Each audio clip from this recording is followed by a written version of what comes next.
Two brothers on the outskirts of New Orleans grab the mama's camera, make themselves a movie. A few years later, and the indie darlings of the scene. A guy discovers them from Jaw Saskatchewan, feels the need to tell his friends, maybe everyone. Turn the podcast on, maybe you'll have fun. Oh, distraction from the noise, a sweaty hand to hold. Welcome to Duplass One. Welcome to Duplass One. I don't in this basement. And really? Had other people bring their art, and we had wine and like cheese, and it was dumb. Yeah. Very neat. Anyways, so welcome to Duplass One, everyone. Is it okay if we go right into it? Yeah, Is that's there anything? fine. Okay. Is that the name of the podcast? Is Duplass One? Yeah, Duplass One. But you don't actually. It's a really bad name because you don't actually pronounce their name. It's not Duplass. It's Duplass. Duplass. So it's more like Duplass One. You could be like, what's that song like? Duplass. Duplass Ashes. Yeah. I think it's French, not German. They're from New Orleans. But or I guess what would it be if they're from Orleans? Cajun, which is French. Yeah. It's like the Acadians went down there, so it's got a Canadian background, right? Because I think right? Cajun comes from the word whatever. It's derivative. Well, Cajuns are a mix of Acadians and something else. Asians. Maybe. No. I don't know. It could be. We can neither confirm nor deny. Okay, so first off, we're just gonna say, what's your deal? Who are you? Like, I only have like artists on here. So. Oh, okay. So you. I don't know if you can count me as an artist. Sure I can. Whenever you say it, you'd have to put failed in front of it. Like, if I'm an artist, then I'm a failed artist. If I'm a businessman, I'm a failed businessman. Well, you can just say you're a Saskatchewan artist, and that's. I'm a failed Saskatchewan artist. No. You can just say you're a Saskatchewan artist, and failed is redundant. Oh, okay, right. I'm a Saskatchewan artist. My art is failing. I'm in constant falling. So you used to play, and you wrote songs and sang and played guitar in the band Lord's Kitchener. Yeah, I did that. Which, if anyone's listening, you can listen to that music if you bought a CD at their show, nowhere else. Should I face this microphone? Yeah. Or should I? Is it like a mic that I can look in any direction? Okay. Yeah. Nice. But because I might flail my arms and look you probably want to talk towards it, so you can move it around, do whatever you want. And then after the band, you kind of did a solo thing, and you wrote a lot of like amazing epic songs that no one heard because I didn't put it out or do barely any shows. No, you didn't record it. So it's like if you were at those shows, shit ton of songs. If you were at those shows, you're sitting there going like, these are some of the best songs I've ever heard. I don't even think I played any shows. No, yeah, you did. We played a show together. We played Performers Cafe together. Right. For the listeners, Performers Cafe is like an open mic thing. But the Saskatchewan Festival of Words puts on. It's like a writers conference kind of thing, and they they usually get they would get one writer and they'd get one musician and that they'd pay, and then everyone else would do open mic, and you and me played, and it was like this is gonna sound insensitive, but in my opinion, it was like just this amazing moment. It was you and me, right, and then everyone else had like an intellectual disability.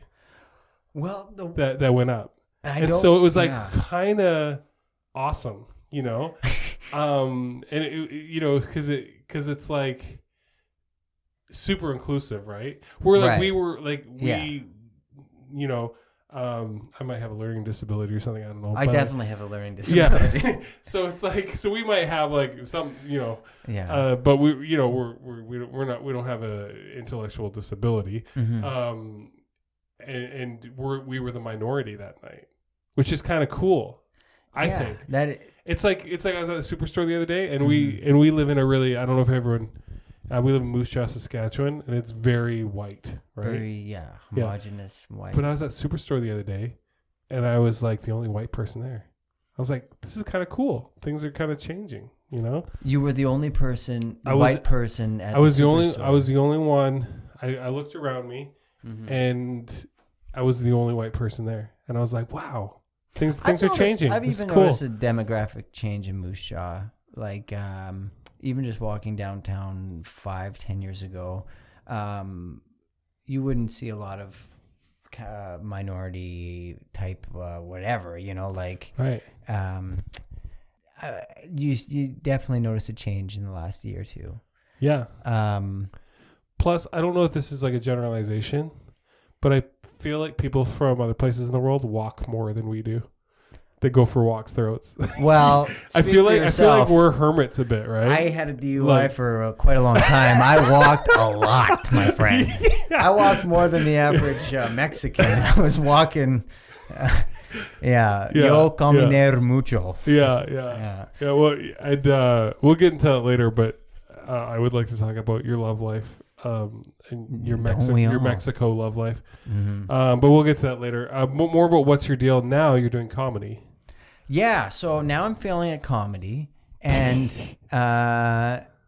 what I'm kind of taking it a different way about it. Like I'm writing. Yeah. And I'm also trying to put on shows. I guess, like, really to get into this, we should talk about what we were talking about at the very beginning, which is being an artist in Saskatchewan. Sure.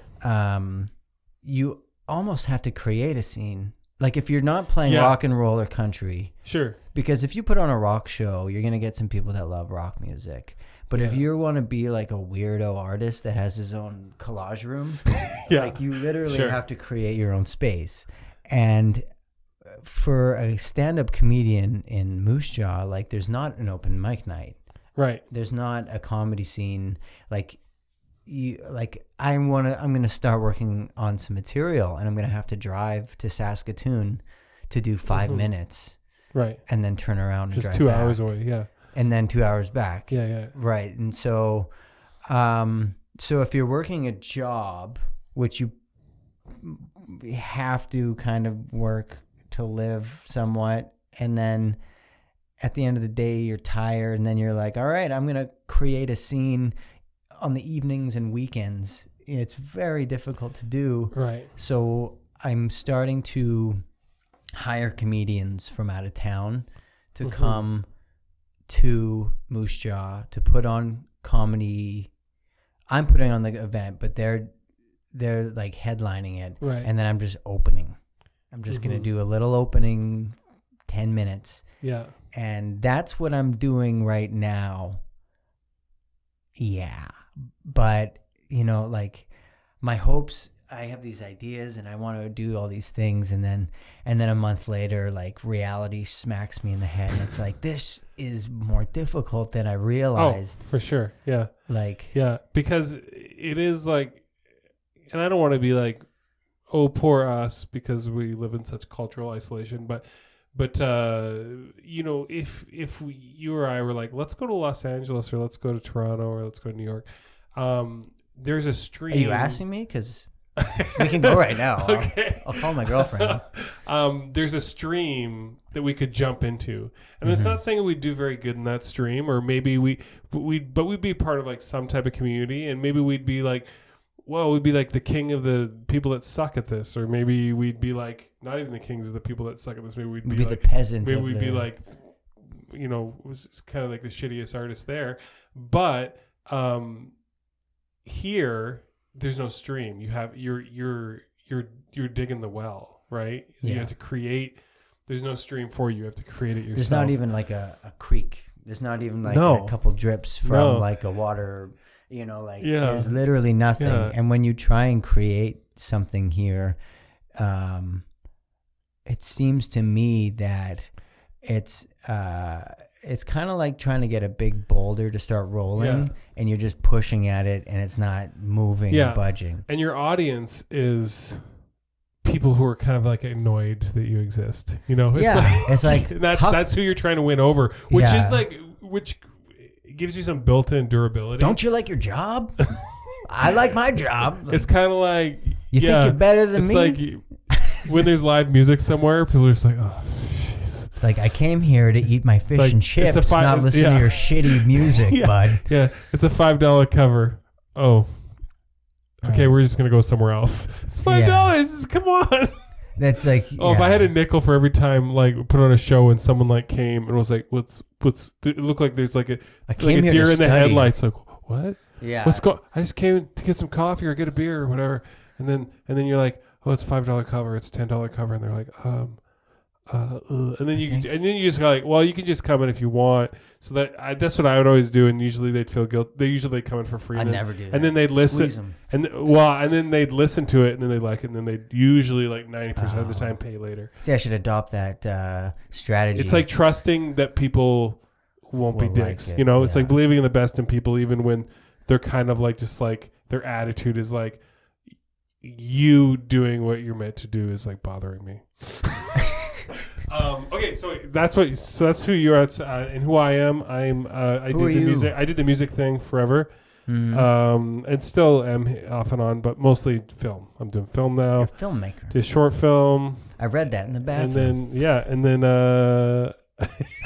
and then I'm just finishing up a full length. We're just raising money for to get professional sound done on it. That's awesome. But yeah, you read it in the bathroom. That's my friend Kat Hammer. She what do they call it? Cross stitch? Yeah, I think it's called She cross stitched me a thing that had a little camera on it, and it said Dustin J. Halati, filmmaker. Yeah. And I actually love her because of that. Like, I liked her before, but I'm like, you're one of my favorite people in the world now. 3 notches. Well, she is because that's the thing, like with your identity, when we talk about our identity, your identity, like I walk around thinking like I'm a filmmaker, like I'm making a film, but I don't get paid to do it, right? So it's like, and no one else sees me that way, but I see myself that way, So when someone does see you that way, it's kind of nice. Yeah. It is kind of nice. I definitely know what it's like lately. I've been putting a lot of effort into writing. Like I'll wake up and write, even before I go to my wage slave, soul-sucking job, and I'll write, and like I'm trying to get involved in this comedy thing. And so in my head, like I guess I don't even identify myself as a comic, but when will you though? How many shows do you gotta do? I don't know. Like if you're doing it, you can't just be doing right? it open mic nights every once in a while. I think you actually have to. Is it when you get paid? No, it can't be that. It can't, because it's like then, like when you think of some of the greatest Saskatchewan artists, if we're looking at all mediums, a lot of them didn't get paid. So you look at all of the visual artists. Like, I don't know, Joe Fafard, he had a pretty good run in the 80s. Mm-hmm. Yeah, Bill Cosby really liked his stuff, actually, which is crazy. But like, he's one of the greatest. Yeah. So he kind of made some money, but like, he was doing that for like, he got popular like late in life. He was like an old man. I think he was Cosby. No, what? Joe Fafard, the Saskatchewan artist. He used to live. He just died this year. Did you mention Cosby? No, I said Cosby really liked Joe Fafard's stuff. Oh. So I was just trying to explain how big he was in the 80s and the 90s. Right. Joe Fafard was like an old man. He just died this year. He was like in his 90s, I think, or something like that. So he was like retired when he was making money. But would you say he wasn't an artist before that? You'd say working artist, I think. Like you could say I'm a filmmaker or I'm a comic. And then I think when the moment that you're paying your bills with that is when you're a working filmmaker. Yeah. Maybe. Yeah. Okay, but then you think, so then that's all relative, because that journey, because I have a mortgage, car payments, kids, a wife. She's not expensive, but you gotta buy groceries, man. You gotta buy these microphones. She brings in more money than I do, but you have bills that you gotta pay. Yeah. Whereas, so my like, it's gonna, if it ever happens, it'll be like forever. But let's say Megan Nash, she makes a living from doing music. Right. Very low overhead though. She lives out in what's that town called? Morlack. No, Mossbank. I don't know, that town with the church in it that they do shows at. They do the shows at all the time. Anyways, so she lives out there, and she probably her rent is like $100 a month or something, and and she gets fed at the shows, and so she does that for a living. But her overhead is like ridiculously low, very low, right? Yeah. So So it's kind of like, if you're saying you're paying your bills with your art, then I guess a successful artist is an artist who knows how to keep their overhead low. Well, also she is very successful, but no, she does have a following, and then she can play shows and bill herself at, you know, like a pretty good amount. But when you're in that game, like, you have to pay your drummer, and you have to, and also she can play with just herself. Like, she could show up with an acoustic guitar and make it's a great $500 and keep all of the money. And it's a great show. And it's a good show. Yeah. The band is great. Her alone is great. It's all great. I really wish, if I could go back in time to when I'm 15 years old, I wish I would have dreamed about it all the time. Well, I wish I would have, like, I feel weird masturbating though. I feel like, I'm touching a 15-year-old penis. This is kind of creepy. This is not right. I wish I would have dropped out of school and slept in my car, you know, because then, like, I mean, drop, like, this might not be great advice for if, like, anybody's a 15-year-old, like, no, I'd say, drop out of school and sleep in your car, because, and I'm not kidding, maybe not the dropping out of school thing. If you want to finish school, whatever, finish school, because public school is not expensive. But sleeping in your car, I think that there's something like what you were saying, keeping your overhead low. Like, sometimes what's keeping people from really busting loose and becoming and doing the things that they want to do is that they have rent at the end of the month. And they have, like, oh, geez, I got to come up with $800. So I can't tell my boss to go fuck himself and leave for this open mic and make these 2 gigs that, like, my mom used to say, like, I don't see why you're taking off work, these extra shifts, you could be making money. You go and pay these rock gigs. And, like, it's like, Mom, we got to play these rock gigs because, you know, we got to get bigger. We got to need more exposure, more practice. That's kind of the life you want, right? You That's create art. And I would say, like, if you're a young artist, you have to realize that there's 3 ways of doing things. You can have both feet in the artist boat. You can have both feet in the working boat, or you can have 1 foot in the working boat and 1 foot in the artist boat. And at some point in life, you're going to be pulled, and your work is going to pull. And the older you from get, your artistry, the bigger the stronger the pull. Yeah, the older you get, the you're getting pulled apart. Yeah, until it destroys you. Until you get ripped in half from your groin. Yeah. And that's just something I'm thinking about now as I'm turning 30, 31, is I wish I would have slept in my car for a couple of years and, like, and just, like, had no bills. Yeah. I think that would have been nice. Yeah. Like, we were watching, to get back to Duplass. Yeah. Oh, sure. Okay, let's introduce the show. The show that we're covering today is Paddleton. Mm-hmm. It's Mark Duplass, Ray Romano, from Everyone Loves Raymond. Wait a minute. My brother's tall. That guy. Deborah. That's pretty good. I kind of am in love with his voice a little. It's a nice voice. It's a great voice. Oh my gosh. No wonder he did 18 Ice Age movies. Yeah, that's true. It's getting warmer. Oh, jeez. With how the Duplass brothers were involved, so Mark, he stars in it. It was written by Mark and Alex Lehman, who he also did Blue Jay with, I think, another one, and it was produced by Mark and Jay, and it was directed by Alex Lehman.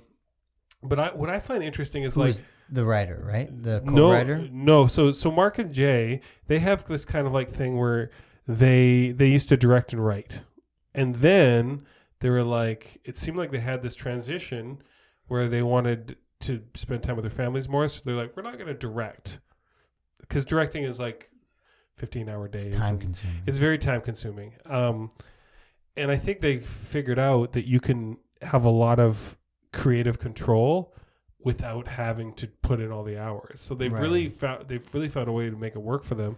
So they'll bring in all these directors that are really great directors, and they'll just produce it. So they'll front the cash, and then they'll and then it seems like they have some films. They seem to have like a lot of creative input. Like it kind of like it feels like they directed it.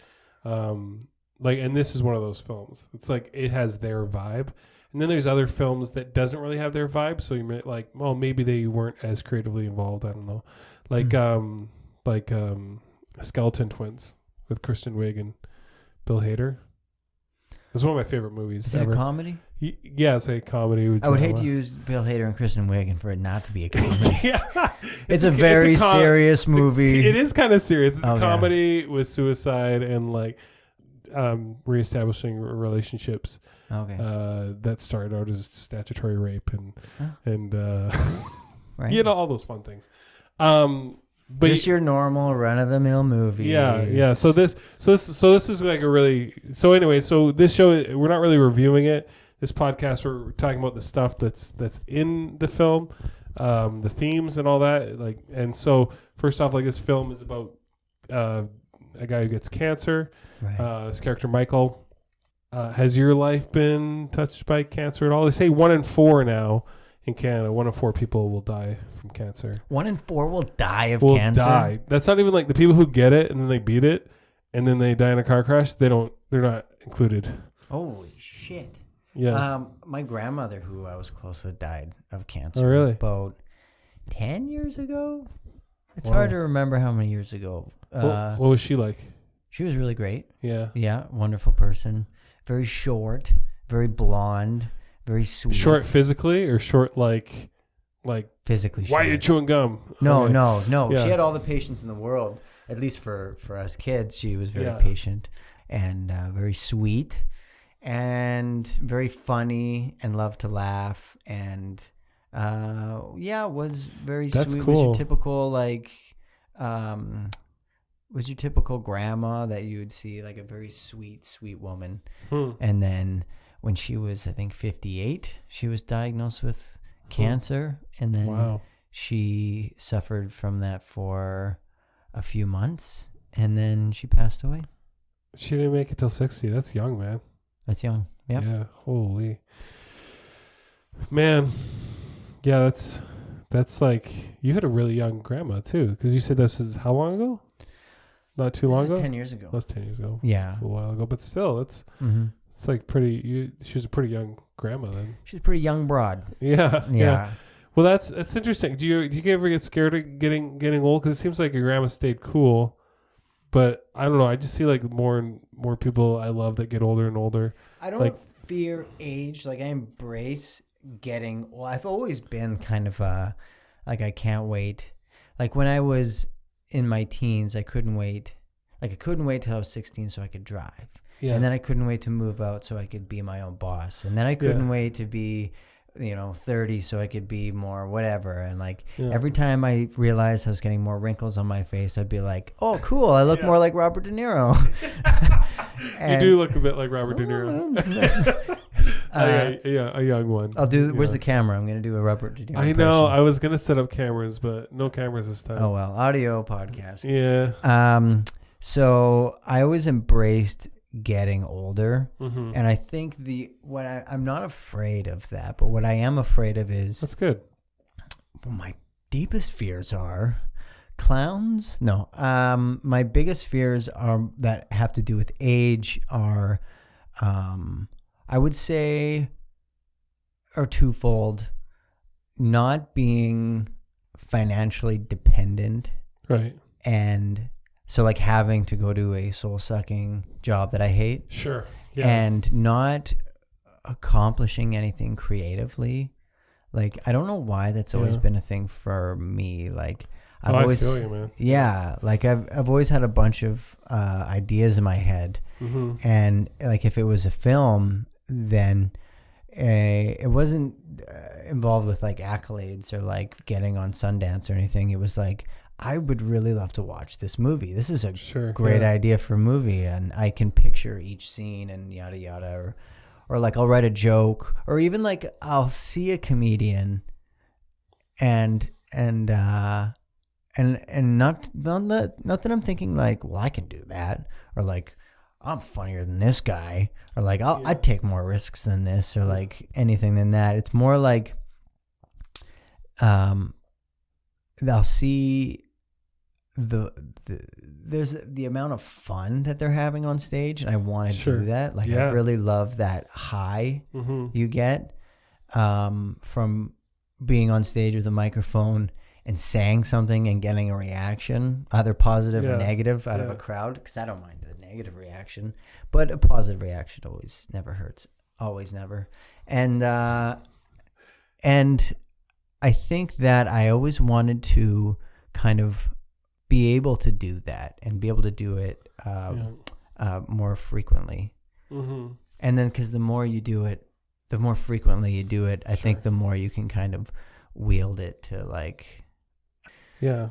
And the more I go to this fucking job that I have to go to, it's like every moment spent doing that is like another notch on my like prison wall of like days spent not doing what I dream about doing. Yeah. Well, I teach, right? So that's like I'm just subbing in the fall, which I'm looking forward to because I think it'll actually give me the time to put into like raising the money and other, you know, for the film and getting the film done.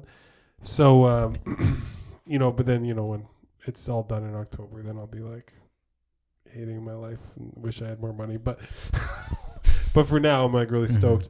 But it is like, and I actually have a job that I enjoy. Like I really enjoy teaching, but I'm like, I don't feel like I'm already 38 and I'm like, well, I'm just like not good enough at it yet.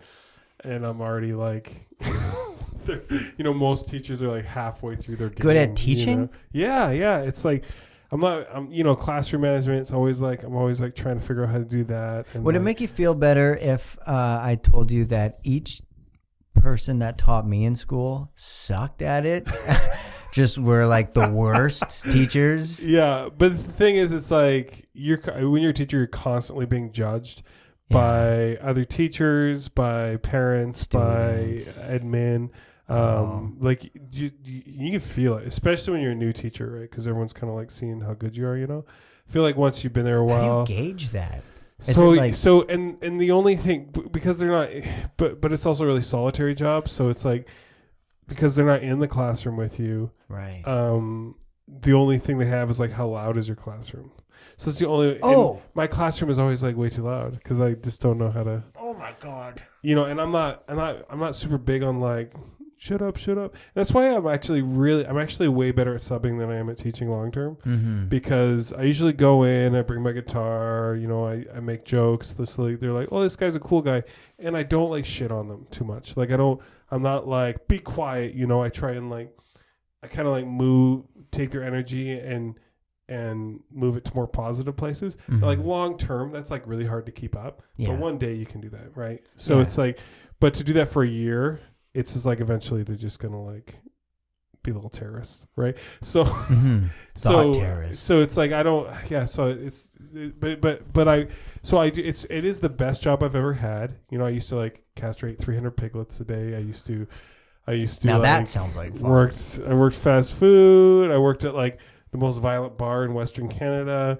I've had all sorts of really crappy jobs. So it's the best job I've ever had, but it's still like, you know, plus like not being good at it is like hard for me, because it's not really the thing I want to, it's not my biggest passion in the world, right? I really want to create and be creative. I don't want to, and that's like my number one passion, you know, as far as like vocation goes. And man, I mean, the days that are hardest is when I get a great idea and then I go to work the next day. Those are hard days. Yeah. Thank you. Man, you know when you ever have a thought and you're like, am I the only one that thinks this? And somebody says it out loud and you're like, thank you, God, for this person over here for like helping me realize that I'm not alone in this. Oh. Yeah. Work and sleep are the two things that suffer when you have a great idea and you don't want to be doing what you're doing. Yeah. Like I remember the night I came up with the idea for this film we ended up making, that's just so fun. Like you get this idea in your head and you're like, huh. And then now I'm looking at a screen and editing it together and like, and I'm like looking at people that are like saying the words that I wrote down when I had this idea like a year before. But I remember when I got that idea and I thought this is such a good idea. And this also has like potential for success, I think, I mean, everything's a crapshoot these days, but it has some potential for success. And and then like having to go to like work the next day, and there's just like, and I was, and I had like some really tough kids that were like just really intense. Yeah. And I say that because that was when I was teaching kindergarten, and there's like there's a bunch of kids that are like really intense. Like I'm not going to go into it obviously, but it's not what you wanted to be doing at that. Yeah. And it's like, and though I say they're intense, I never let them know. Yeah. No. So in their mind, they're like, this guy's great and he accepts me for who I am. But on the inside, I'm like, I can't handle this kid. Yeah. But you can't let them in on that because they'll internalize it, and then you're that because that's the thing. Everyone has like that thing that their teacher said to them that changed your life for the better, and everyone has that stuff that the teacher said to them that just like stays in their mind forever negatively. I have teachers that I still think about, like, and I know you and your wife are actually some of my favorite people in the whole world. Oh, right. Nice. That said, I hate teachers. Yeah. And I don't know if it probably has a mixture between having a chip on my shoulder, because like I feel like school in a large way, for what it's supposed to do, like it's getting people ready for the workplace, right? So that's a very Saskatchewan way to look at it. Well, I grew up in Saskatchewan. It's so in a lot of times it's convincing smart people that they're dumb and convincing dumb people that they're smart. Like a world without education is like the worst world, right? Is not good. Right. Not good. So it's kind of like education. So I understand it's like it's not perfect. So I feel like it's school systems are usually a mix of like visionaries doing amazing things mixed in with people who kind of have an assimilation mindset, mixed in with people that just kind of like they'll be throwing a couple people just kind of hate their job, hate their life. Thrown in some of the most passionate people in the world, some of the most kind people in the world. It's like it is such a mix, and of course everything is like that, right? Well, I feel like they're trying that, like the product, if they were a factory, would be to make more workers. Like it's a factory, yeah. And so like if you, I would challenge it a bit, because I think it's very rare that you'd find a teacher that thought that way. Most teachers are thinking they want to create a better world, and they want to create a kinder world, so most teachers are like that. I know that definitely has always been my mentality, Yeah. So like when you have that kid that's really hard or really difficult, and I'm gonna like make sure every day I say something positive to that kid, and I make sure every day that like you say something that shows your acceptance, and I'm doing that because in my mind I'm thinking that creates a better future. Like that kid's gonna be better off because of that. I mean, I'm not everything to that kid like that. I'm just one of many influences throughout this kid's life, but that makes it a smidgen better, right? So, that's kind of why I like teaching, because the impact is so.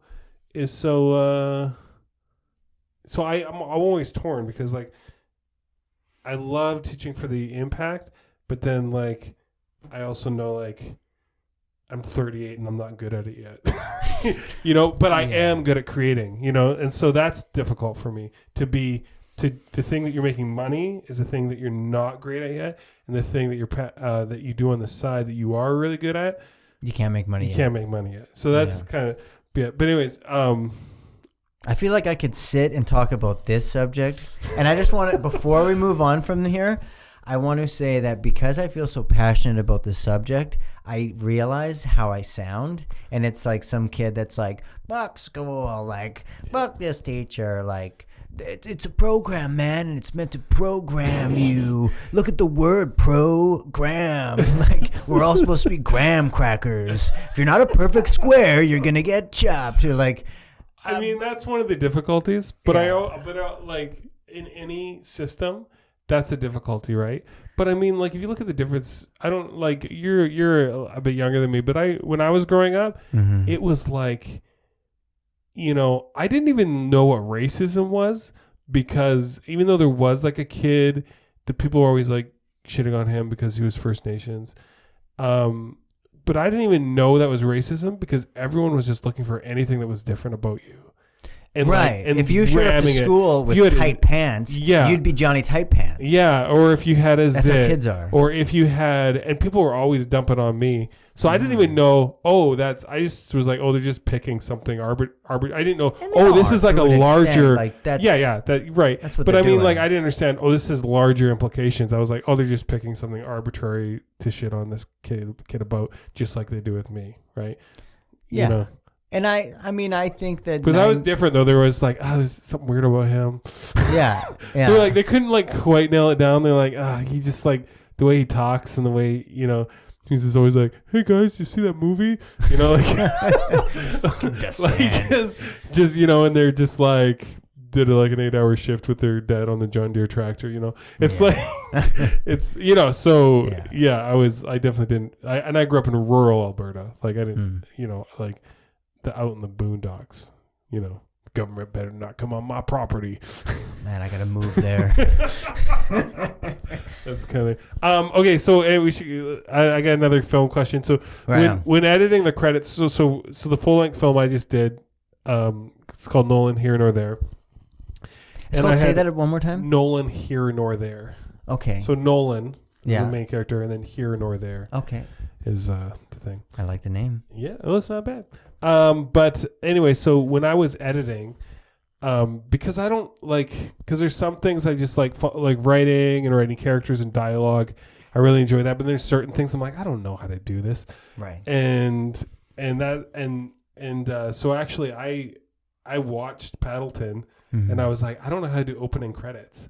And so I just watched Paddleton and I basically like copied them and how they did their opening credits. Right. And then later, because Jeremy Ratzlaff, who is another doing the filmmaker film with, in Moose Jaw. Well, he's like, I did a rough edit and then he's like editing it and making it a little bit better because he's really good at editing. Yeah. And he just basically like changed the whole thing. He's like, what are you he was doing? Like, this is crap.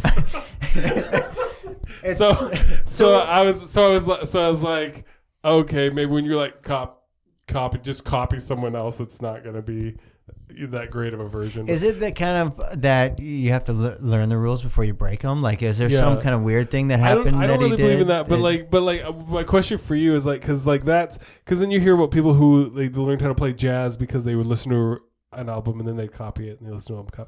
Do you, when you're learning to do creative things, do you copy people? How do you learn how to do new creative things? Like comedy, for instance. I have a theory that like when you can learn to learn. So if you like master baking a pie, sure. There's different things that come with, like there's paying attention to the recipe, and there's like getting your taste palette like sharp, and like there's different things that. And that's kind of just like an odd thing that I picked was baking a pie or like dribbling a basketball and not looking at it. I think I have a theory that the more things that you learn, you become like a really great generalist.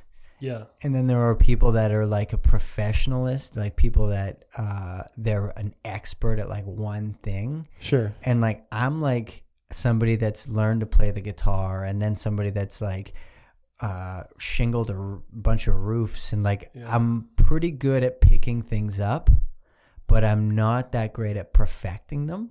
Sure. So when it comes to, what's your question one more time? Well, how do you learn new creative things? Or do you? Or a lot of times it's by necessity. Or is it so natural you don't notice? I'm just a natural, Dustin. I mean, a natural progression. You know. I think that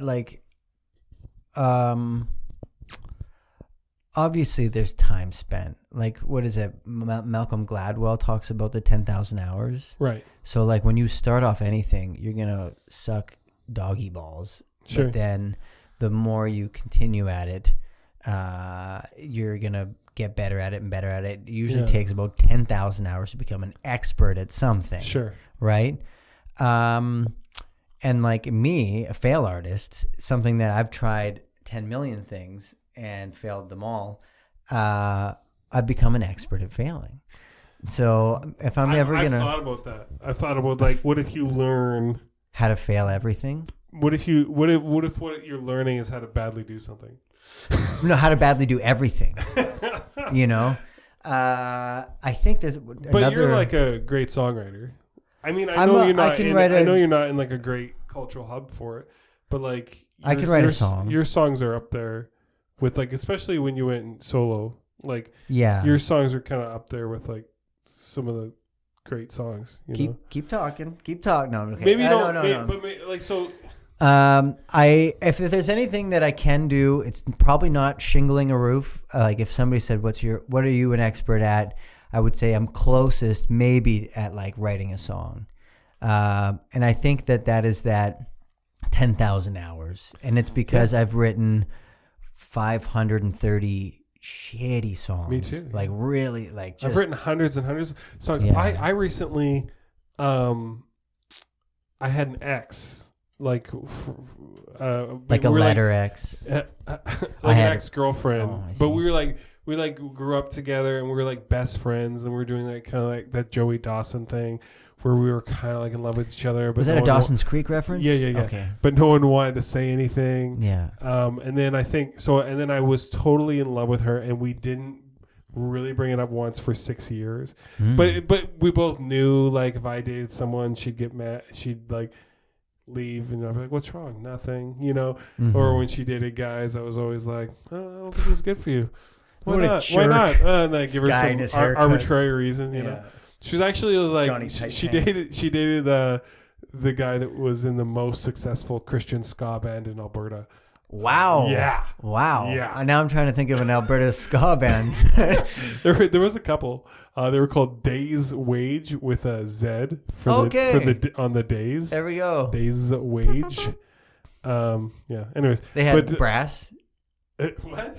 Did they have brass in it? Was it a ska band? It was a ska band. Yeah. Okay. But anyway, but then when we broke up, we were kind of still talking for a long time, but then I won't go into it, but things got a little weird.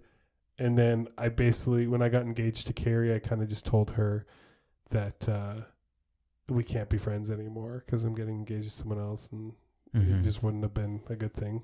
Yeah. So smart man. So for reasons I won't go into, but like, but anyways, and then she hated me for a long time. I'd hear from people that she hated my guts. But then she sent me an email and said, I'm getting rid of all your old tapes.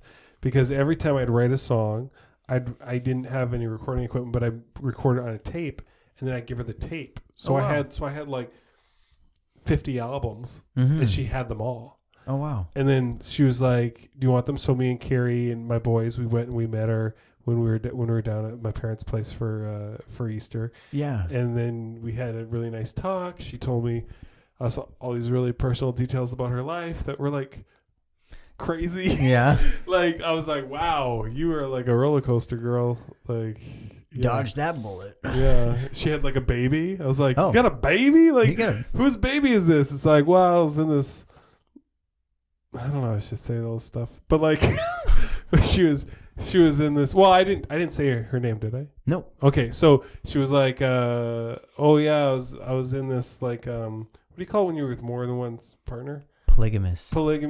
Yeah, but they weren't married.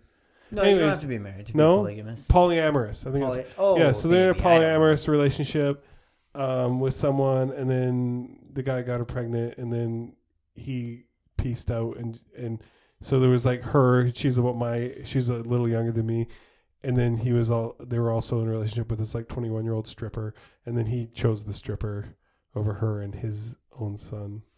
Yeah, it's kind of a D-bag, right?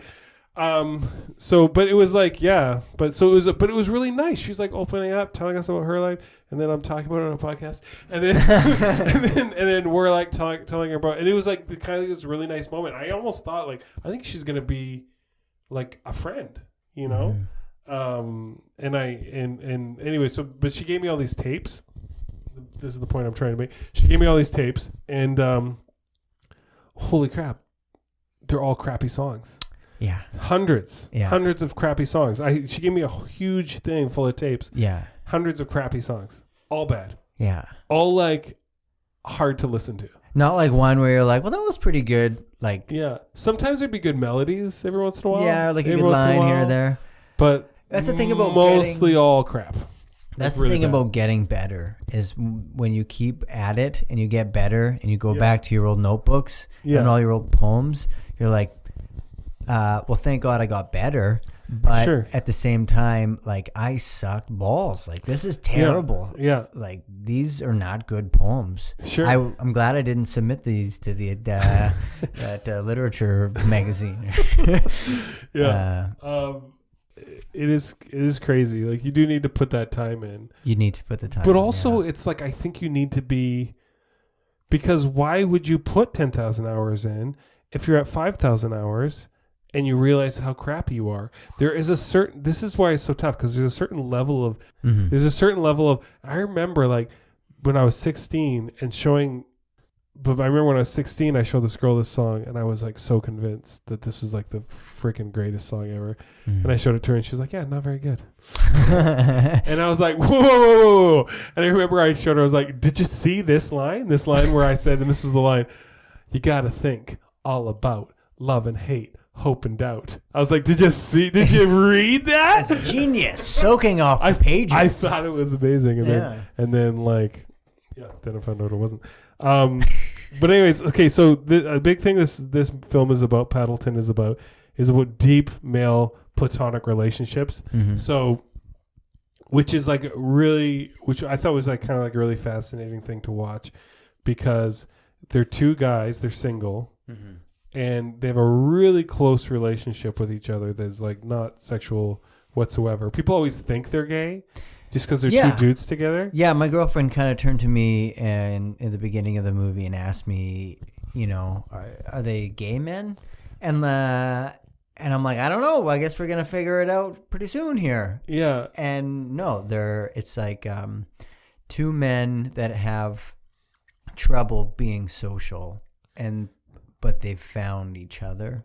Yeah. Like I think that with the character Mike talks about how he was married, and then I don't want to spoil it, but you gotta spoil it, man. Yeah. Well, I started. I gotta finish. And that he decided to leave, or felt he should leave, and then left her. And then at some point during that process, he said, "Well, like I must be alone. Like I have to be born to be alone." And then I met you. And I think that's when he met Andy, the character Andy. Yeah. And I don't know what was the glue or that kept the like what was the bonding agent for these two men. Maybe it was the fact that they had such a hard time creating, because they one thing that they talk about in the film is how they don't like small talk. Right. And like I don't like small talk either, but I'm capable of it. And it seemed like these guys were almost incapable of having just a small talk conversation. Yeah. And I hate small talk too. I related to that. Can't stand it. But I think that's what I hate worst about going to the grocery store, is that you run into people you know and you have to like squeeze out like a minute of small talk. Yeah. But and it's always the same old shit. How was your summer? Pretty good. Did you guys get away? I'm falling into. I just said all those words. Yeah. With no effort. I didn't feel myself talking. That's like how like whoa. It's like it's like it's the autopilot of conversation. Small talk, right? Yeah. But with these two men in this film, that they found each other, and that it wasn't a sexual relationship, right, but it was just a real relationship that they had found, that they built together. But that and I was expecting, I mean, a lot of times with Netflix or in the current year, you will find more movies made about more liberal type of ideas. Sure. Like you'll see a lot more quote like woke stuff. You know what I mean? Like acceptance. And just so the audience knows, me and Garret are really close friends, but I'm super left wing and he's super right wing. So it's like it's an interesting relationship, but we both really like each other a lot. Yeah. Close friends, but not close in politics. Yeah. So that's something as like a far right extremist that I've realized is that I don't mean So I just mean like I didn't mean that as an insult. No, I didn't take it as an insult. But you would agree with me that in the current year you do see more quote unquote woke art than you do 15 years ago. Do you think this is that? No, and that's why I think when I started watching the film, I went, okay, this is going to be a movie like about like everybody humps Raymond or something, you know. But it wasn't, and I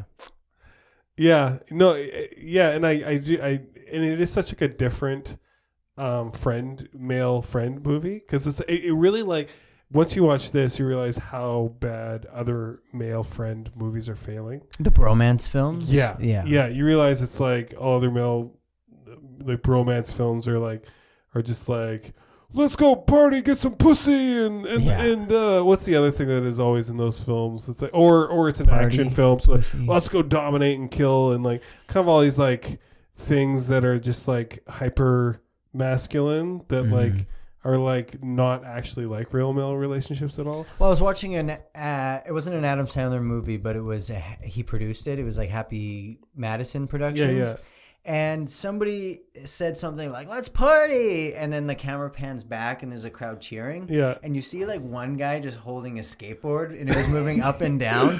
And I'm like, that was placed there. And it was placed there to be like an over, just like, we need to represent like the masculine type of demographic. Sure. And it's just fist pumping with a skateboard. That'll do it. Yeah. In films, like, do a terrible job at representing masculinity. I don't want to say that because this movie's not masculine, but it's it's male relationships. Male relationships, yeah. And this film does a pretty decent job at it. And there's that line where she says, where the lady at the hotel, she says, oh, we could tell you guys were so in love. And then they're like, the moment we saw you. And they're like, oh, we're not gay. But in the same token, you're kind of like, they are in love. Are they not in love? Do they not love each other? They do love, not in a sexual way. To get into semantics, like, I love you, Dustin, but I'm not in love with you. Yeah, I'm in love with my girlfriend. Yeah. So in love is kind of one of those things. Sure. Yeah. But I remember like, I was roommates with this guy. We were really close, and I remember we were like, let's take back this word making love, because making love isn't sex. True love is when you do things for people, is when you're there for them. Mm-hmm. So in this movie, it would be like, when he's like sitting with him when he's like throwing up in the toilet, that would be making love, because it's like so we had this thing, but it did not catch on, where we would just be like, I'd be washing Mike's dishes, and someone would call, like, what you doing? It's like, just making love to Mike. And they're like, what? Steamy? What? You're doing what with Mike? I was like, just making love to Mike. I'm washing the dishes for him, and that's an act of love. So in the same, it did not catch on though. Just confused people. In the same Sandler movie I watched last night, it said she said that kindness is just love with work boots. And I thought that was a little cheesy, but I don't agree. I think kindness is like just pretending. Kindness is having small talk at the superstore. Yeah. I think love is the action, and kindness is just like the smile you put on it? It's like the political element of love. Oh, I see. The political element of wanting to be seen as someone who. Well, I mean, maybe that's wrong because then people do truly kind things like, wash lepers' feet and stuff. But truly kind things. But then, I think in our culture, kindness is just like, don't say anything mean and just be like. Oh, that's another thing I want to talk about. We're gonna go on a million rabbit holes here. This is a rabbit. But the hyper.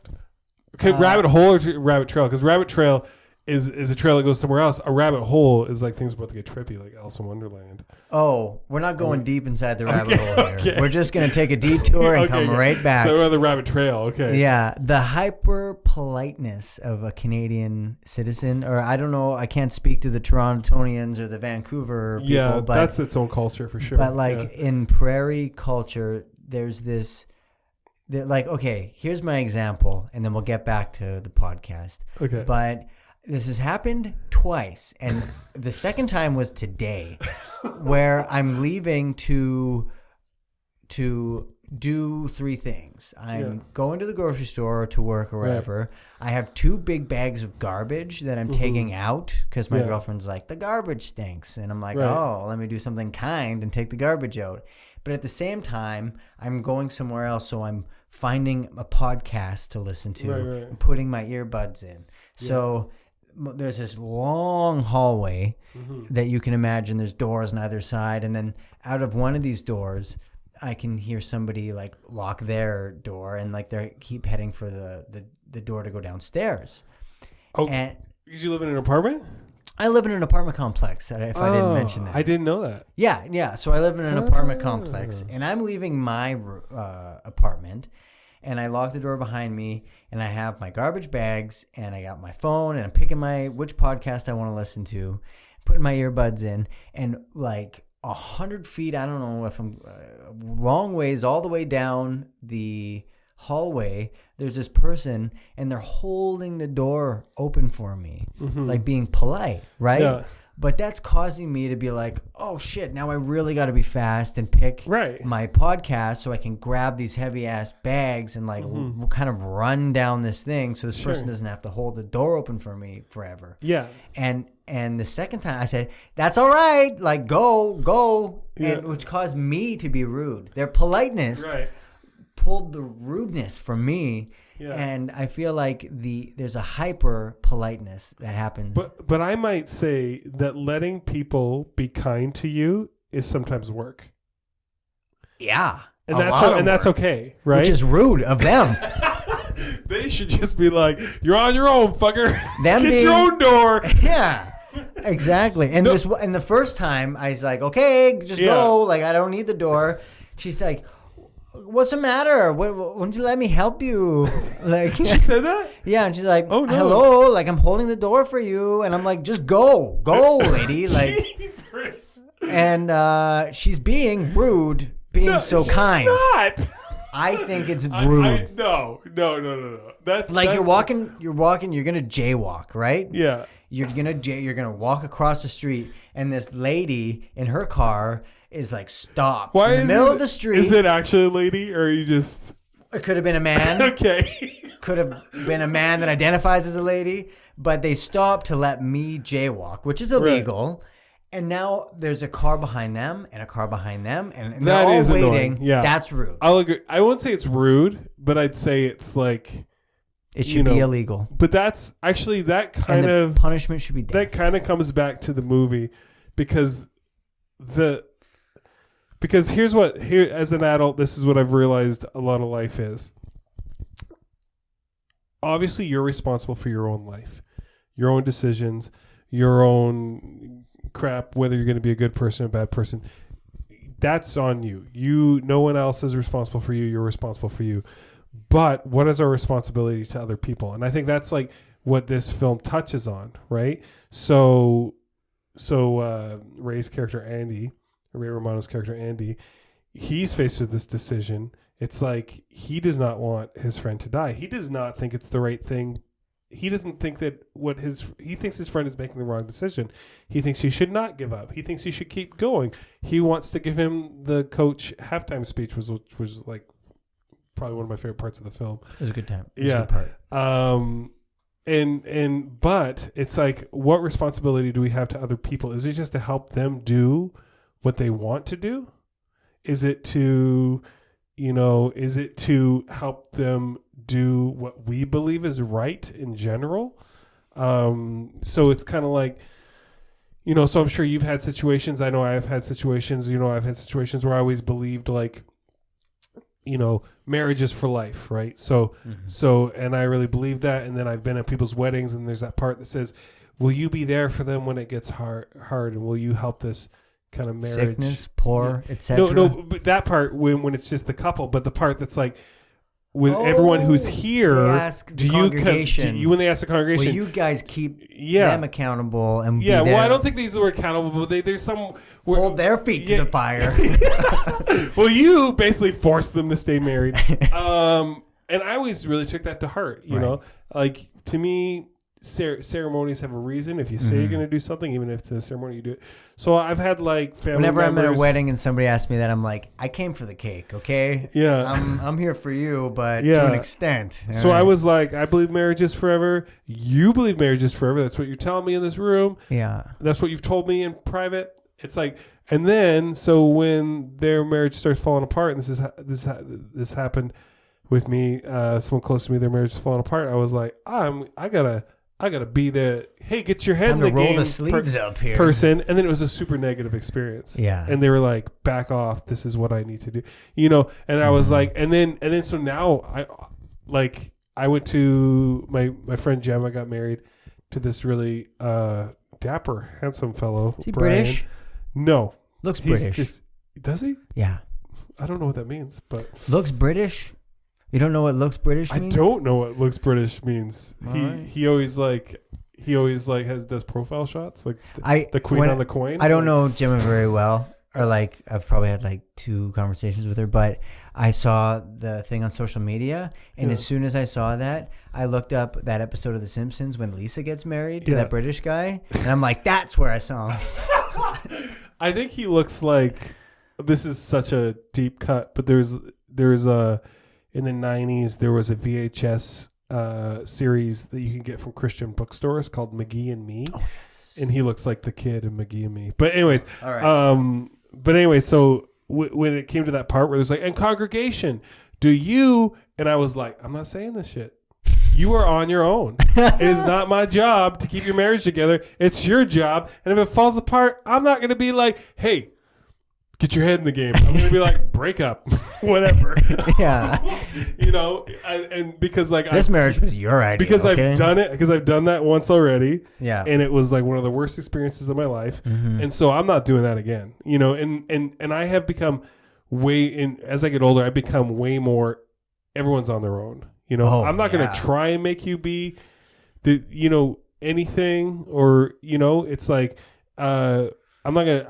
I do not hold people accountable. I do not even try. I'm like, I'm doing my best. I'm doing my best. You're doing your best, and and I'll love you and I'll be there. But I'm not gonna try and make you make a decision. So like, I feel like I start out in life being like Ray, or Andy is the character at the beginning, where he's like, you can't give up. You can't do that, and he's trying. You can't give up. And I'm gonna take your medication from you and stuff like that. Right. And now I'm like Andy towards the end, where it's like, I'm mixing the drink for you. I'm like, I'll help you do whatever you want to do. Yeah. Here it is. I'm going to put these pills in this cup. I'm going to help you commit suicide. Whatever, if that's what you want. Right. I'll help you do whatever. And so that's a huge change for me. I don't know. Yeah. But I've changed. What do you think? Are you responsible? Do you feel responsible for other people? I think that if you were to ask me when I was maybe a little younger, and I'm not saying this is a maturity thing, because like things go back and then they go back this way, and like they kind of swing back and forth in life.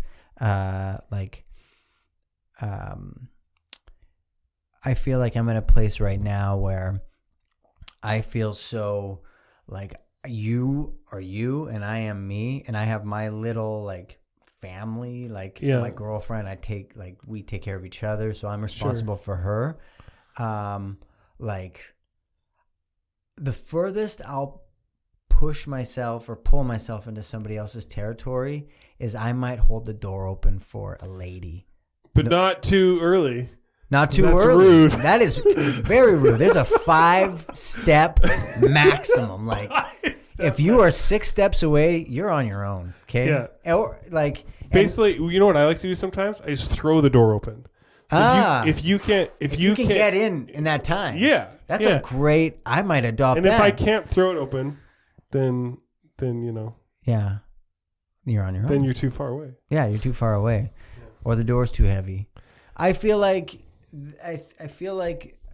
You know, when you're on an airplane and they tell you that the oxygen masks are going to come down if there's any trouble, and they tell you to put your own on first before you help anybody else. Otherwise, you get 2 dead bodies. Yeah. Yeah, I feel like a lot of people live in this world trying to help everyone, and it's not like their whole lives are a disaster and they should be like, look at yourself, like you're a disgrace, you're a mess.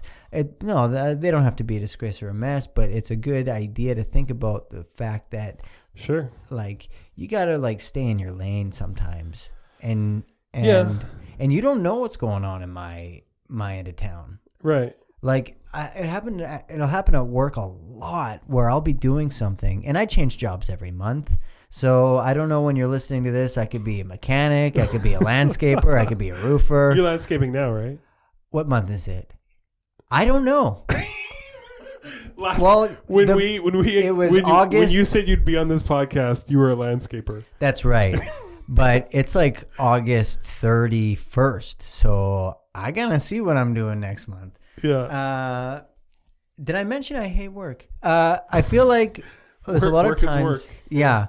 The biggest pet peeve for me when I'm working is somebody coming over and being like, either saying like, well, here, let me show you how to do this a little better. Yeah. And it's like, but if I had problems, I'd come and ask you. Or like, why aren't you using the machine for that? Like why are you shoveling it all the way there? You could just put it in the thing and carry it. And I'm like, but then we got to deal with this whole other mess here. I actually need people like that because I will not ask for help and I will fail miserably. Yeah. And then this is a conversation that often happens where people are like, why didn't you ask for help? Oh, because I do everything on my own. I'll ask for help and it'll be way too late.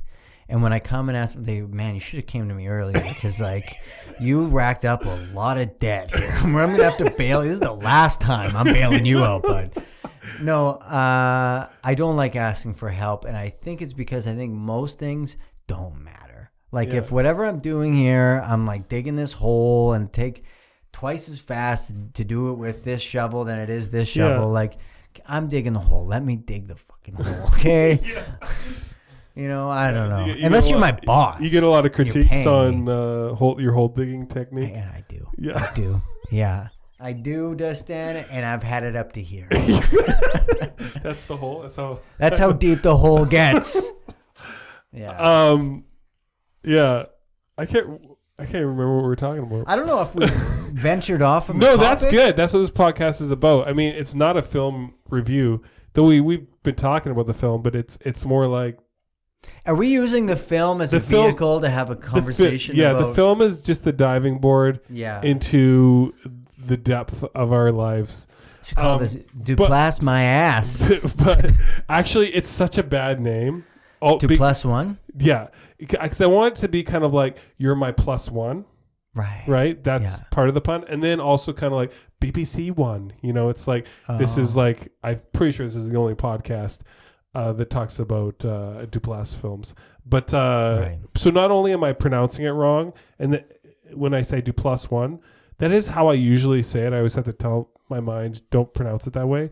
That might be like my prairie accent. I don't know, but like, get away with it. Yeah, but then also do is two. Do in French. Plus one. So deux. 3. Yeah, so do plus 1 is 3. So it doesn't make, and there's only 2 of us. So really I should have like one guest and then it should be, you know, so it just, the whole thing doesn't make sense. but I like the name anyways. But okay, so did you like the shirt thing in the film where he has he gives him a shirt that has like a partially played hangman game on it, and he has to find out what the word is? Yeah, it was a nice little like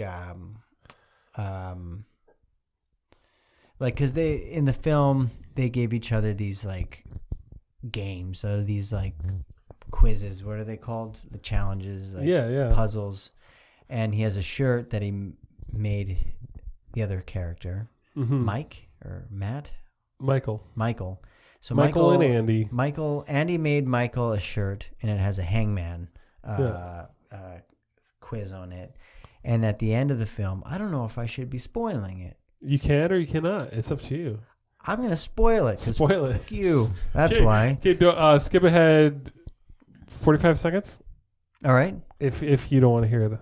So I better say this real quick in 45 seconds. I don't want to wreck it. You know what? If you skipped ahead 45 seconds, you shouldn't have done that. You shouldn't have done it. Go back. Come back.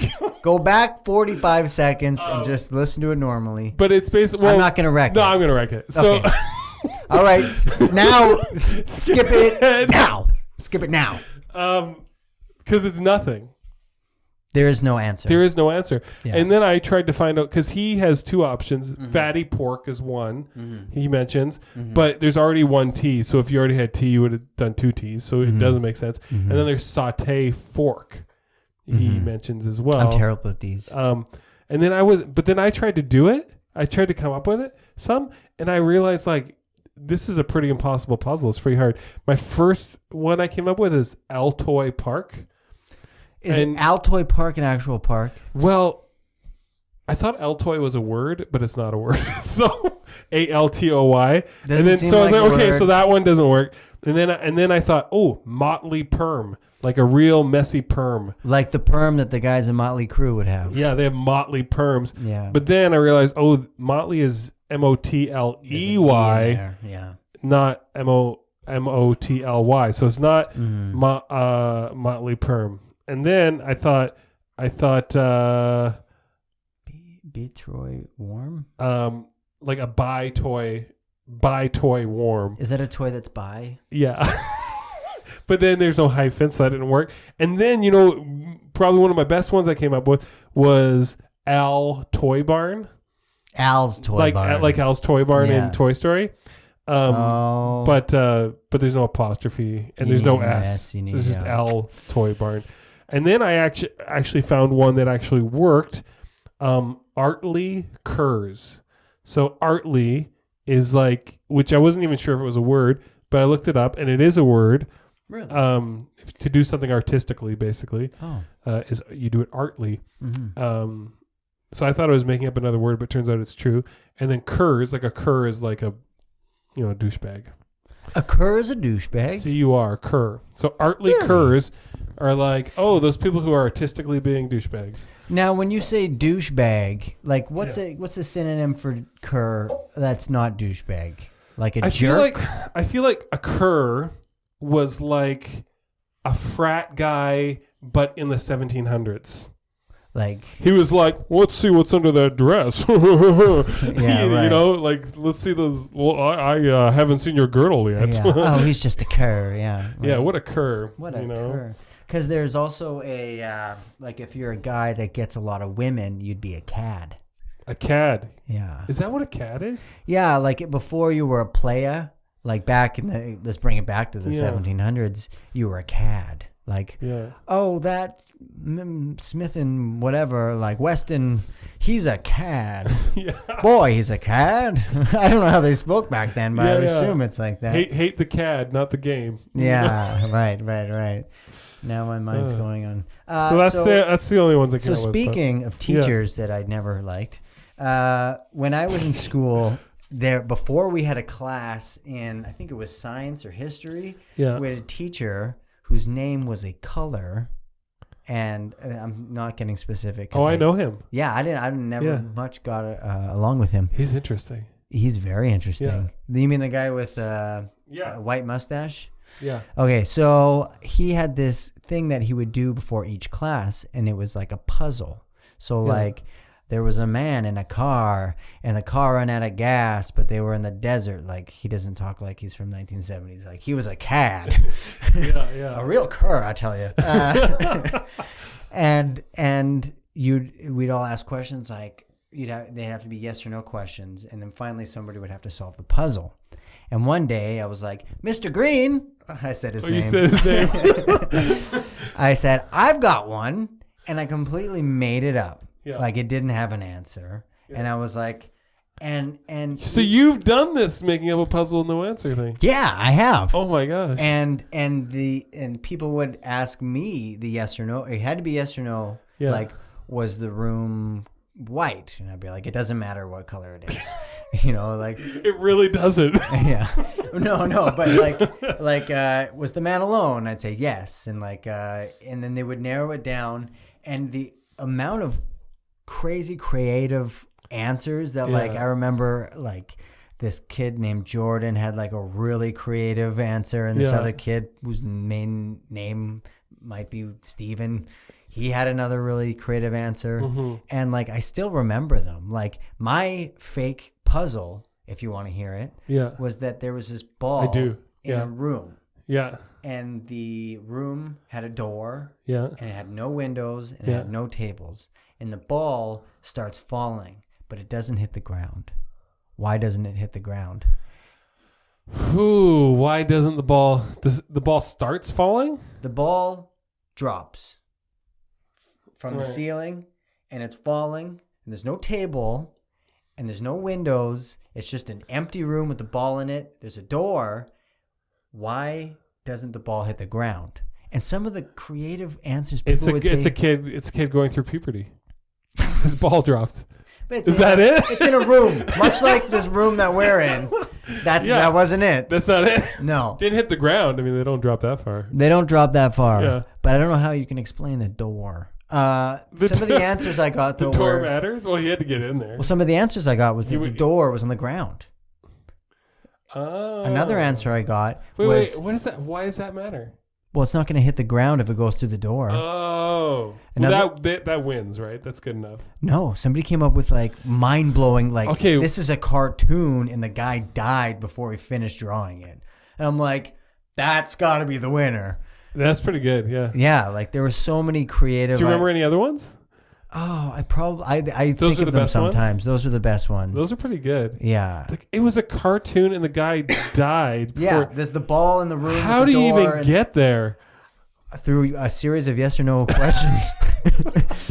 That's crazy. Yeah. That's pretty cool. Yeah, so I like that. I've also started doing magic tricks. You have not.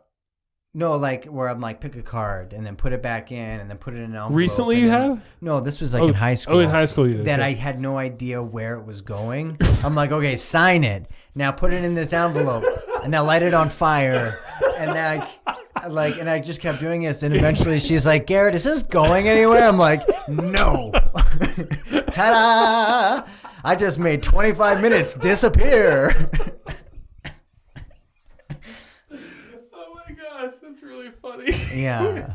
My puzzles gosh. without endings are... Oh, that's your thing. I guess so. That is. Oh my gosh. That's a good one. These Duplass Brothers, they're thieves, I tell you. A bunch of curs, I tell you. Yeah. That is so funny.